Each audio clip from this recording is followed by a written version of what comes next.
Un mazzo di fiori bianchi ed alcuni girasoli nel luogo dove Matteo Martini, appena 20 anni, ha perso la vita.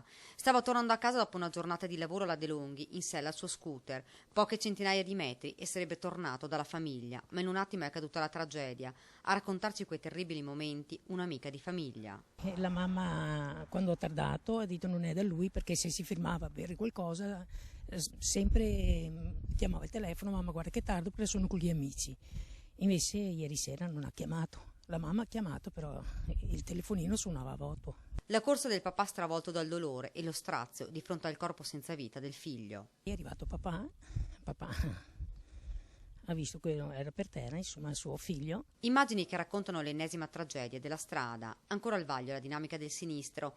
Matteo si è scontrato contro un camion che veniva nel senso opposto, forse abbagliato dal sole.